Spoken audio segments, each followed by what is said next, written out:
क्या आपको पता है बजाज फाइनेंस कैसे एक छोटी एनबीएफसी से बन गया इंडिया का फाइनेंशियल पावर हाउस, और क्या ये स्टॉक अभी इन्वेस्ट करने लायक है? आज के इस डिटेल वीडियो में हम जानेंगे बजाज फाइनेंस का ओरिजिन, उसका बिजनेस मॉडल सिंपल लैंग्वेज में, स्टॉक का परफॉर्मेंस और फ्यूचर पोटेंशियल। अगर आप स्टॉक मार्केट के बिगनर हो तो ये वीडियो आपके लिए स्पेशली बनाया गया है। Part 1, company establishment. Bajaj finance limited की शुरुआत हुई थी 1987 में as Bajaj auto finance limited. पहले ये सिर्फ ऑटो लोन्स प्रोवाइड करती थी, मोस्टली बजाज स्कूटर्स और मोटरसाइकिल्स के लिए, लेकिन टाइम के साथ साथ कंपनी ने अपना स्कोप एक्सपांड किया और 2010 के बाद इसका नाम चेंज करके बजाज फाइनेंस लिमिटेड रखा गया। आज ये कंपनी एक लीडिंग एनबीएफसी जो कि नॉन बैंकिंग फाइनेंशियल कंपनी है बन चुकी है, जो रिटेल से लेकर एसएमईज तक फाइनेंशियल सर्विसेज देती है। Part 2, business model. Bajaj finance करता क्या है? ये कंपनी काम करती है मेनली 4 मेजर कैटेगरीज में। Number 1, consumer lending, EMI based loans. Mobile, TV, fridge, furniture या बाइक लेने हो, बजाज फाइनेंस आपको देता है 0 डाउन पेमेंट या ईएमआई बेस्ड लोन्स बिना ज्यादा पेपर वर्क के। एग्जांपल, आपको 1 लाख रुपए का एलईडी टीवी चाहिए तो बजाज फाइनेंस आपको ईएमआई पे देगा वो टीवी इजी इंस्टॉलमेंट्स में। Number 2, commercial lending. ये स्मॉल बिजनेसेस को देते हैं working capital, machinery finance, business loans के तौर पर। Number 3, rural lending. ग्रामीण एरियाज में फार्मर्स और स्मॉल शॉपकीपर्स को मिलता है for cattle, farming equipments etcetera. Number 4, wealth and investment services, fixed deposit, FDs, higher interest rate than banks. Bajaj finance bank से भी ज्यादा एफडी में रिटर्न्स प्रोवाइड करता है अपने कंज्यूमर्स को। Mutual fund investments, insurance product, ये सब कुछ मैनेज होता है थ्रू देयर डिजिटल प्लेटफॉर्म्स, जैसे बजाज फिनसर्व ऐप जो इजी एक्सेस देता है EMI card, wallet, credit score, loans और बाकी सब चीजों पे। Part 3, digital transformation. बजाज ने टेक को कैसे यूज किया? बजाज फाइनेंस ने अपनी टेक्नोलॉजी को स्ट्रॉन्ग बनाया है। आज के टाइम में उनका फिनसर्व ऐप और EMI card millions of users use करते हैं। ये डिजिटल शिफ्ट ही बजाज फाइनेंस को कॉम्पिटिटर्स से अलग बनाता है। Part 4, stock performance. Bajaj finance का शेयर कैसे परफॉर्म करता है? बजाज फाइनेंस का आईपीओ आया था 1994 में। स्टॉक ने लास्ट 10 इयर्स में अप्रॉक्स 2000% प्लस का रिटर्न दिया है, 2013 से 2023 तक का। 2013 में जहां स्टॉक 200 या 300 रुपए के बीच में था, वही 23 और 24 में ये 7000 प्लस को क्रॉस कर गया। ये स्टॉक निफ्टी 50 का भी एक पार्ट है, मतलब ये इंडिया के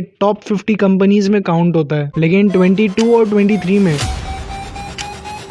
मार्केट के करेक्शन के चलते कुछ वोलेटिलिटी भी दिखी थी। Part 5, why investors like Bajaj finance. Strong fundamentals, consistent profit growth और digital first approach, trusted brand value of Bajaj group, ये सारी चीजें इन्वेस्टर्स को अट्रैक्ट करती है बजाज फाइनेंस में अपनी कैपिटल डिप्लॉय करने के लिए। बेसिकली मेजर इन्वेस्टर्स जैसे कि एफआईआई और डीआईआई ये कुछ पॉइंट्स को ही नजर रख के इन्वेस्टमेंट डिसीजंस लेते हैं, जो कि बजाज फाइनेंस ग्रीन टिक देती है। ये लॉन्ग टर्म इन्वेस्टर्स के लिए एक सॉलिड स्टॉक माना जाता है, स्पेशली जो लोग फाइनेंस सेक्टर में एक्सपोजर चाहते हैं without investing in banks. Risk factors भी समझो। रिस्क फैक्टर्स, बजाज फाइनेंस एक नॉन बैंकिंग फाइनेंशियल कंपनी है जो बैंक्स जैसे डिपॉजिट्स एक्सेप्ट नहीं करता, इसलिए फंडिंग का प्रेशर ज्यादा होता है। अगर इंटरेस्ट रेट्स बढ़ जाए या इकोनॉमी स्लो हो तो डिफॉल्ट रिस्क भी इंक्रीज हो सकता है। आरबीआई रेगुलेशंस भी इसके बिजनेस को इम्पैक्ट कर सकते हैं। तो इन्वेस्टमेंट्स करने से पहले प्रॉपर रिसर्च और रिस्क अंडरस्टैंडिंग जरूरी है। अगर आप एक लॉन्ग टर्म इन्वेस्टर हो जिसे चाहिए स्टेबल और टेक इनेबल्ड फाइनेंस कंपनी में एक्सपोजर, तो बजाज फाइनेंस एक फंडामेंटली स्ट्रॉन्ग ऑप्शन हो सकता है। लेकिन अगर आपको शॉर्ट टर्म में वोलेटिलिटी से डर लगता है तो एसआईपी या स्ट्रैगर्ड बाइंग का ऑप्शन कंसिडर करना। Part 7, fundamental ratios. PE ratio, price to earning, around 34 का है, जो कि बहुत हाई वैल्यूएशन पे है। पीबी रेशियो, बुक वैल्यू ज्यादा होने का मतलब स्टॉक महंगा है एसेट वैल्यू के कंपैरिजन में, जो कि 6.8 का है। Return on equity, share holder के 100 रुपए पे कंपनी कितना प्रॉफिट कमा रही है, 19.6%। Return on assets, total assets से कितना प्रॉफिट कमा रही है, 4%। Return on capital employed, ROCE, company अपने टोटल कैपिटल कितना एफिशिएंटली यूज कर रही है, 12 to 14%। पीई 34 का मतलब है लोग फ्यूचर ग्रोथ की हाई एक्सपेक्टेशन रख रहे हैं। आरओई 19.6% दिखाते हैं, जो कंपनी एफिशिएंटली प्रॉफिट कमा रही है। पीबी 6.8 का है, जो बताता है कि स्टॉक एक्सपेंसिव जोन में है। हाई पीई और high PB ratio equals to risk and slow growth. Bajaj finance एक ऐसी कंपनी है जिसमें इनोवेशन, टेक्नोलॉजी और ट्रस्ट तीनों का परफेक्ट कॉम्बिनेशन मिलता है। Is it worth adding to your watch list? Let me know. Do your own research. अगर आपको ये वीडियो वैल्यूएबल लगा हो तो लाइक, शेयर और सब्सक्राइब जरूर करना, और कमेंट करके बताना आपका व्यू बजाज फाइनेंस पर क्या है।